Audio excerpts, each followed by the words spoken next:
مسلسل إقامة جبرية بيحكي قصة غامضة ومليانة تشويق وبتدور حوالين شخصيات حياتهم مليانة أسرار وصدمات. تعالى نفصل أكتر عن القصة والشخصيات بالتفاصيل.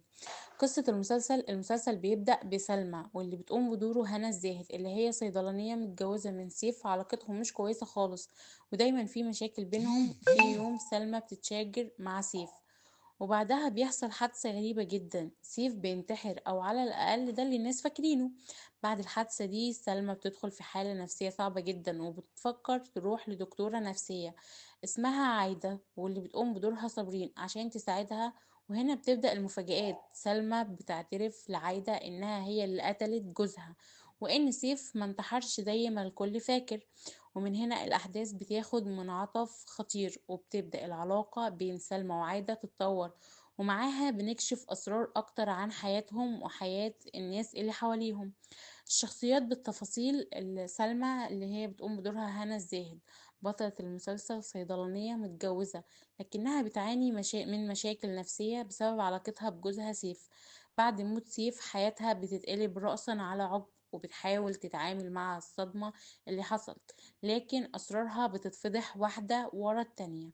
عايدة واللي بتقوم بدورها صابرين دكتورة نفسية محترفة ولكنها شخصية عادية عندها أسرار كتير في حياتها، وشغلها مع سلمى بيكشف جزء من ماضيها اللي هي بتحاول تخبيه. كمان عايدة مش بس بتلعب دور الدكتورة لكنها بتتورط في الأحداث بشكل شخصي. كريم محمد الشرنوبي ابن عايدة وبيظهر في القصة شخصية ليها دور كبير في تطور الأحداث.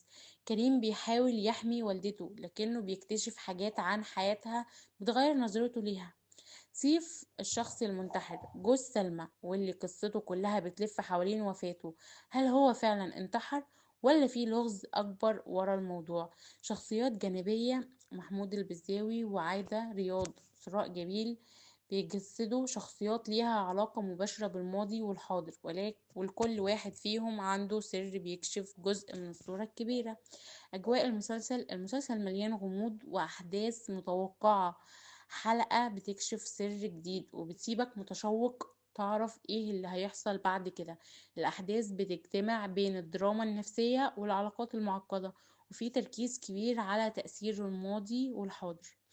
أصدقاء المسلسل، من أول ما المسلسل بدأ الناس اتكلمت عن أداء هنا الزاهد وصابرين وقالوا إنهم قدروا يقدموا شخصيات معقدة ومليانة تفاصيل. كمان فكرة إن المسلسل 10 حلقات بس خلت الأحداث سريعة ومركزة من غير مط. عرض المسلسل بيتعرض حصري على منصة واتشيت، بينزل حلقتين كل يوم أربع، وده خلى الناس بتفضل منتظرة الحلقات بفارغ الصبر.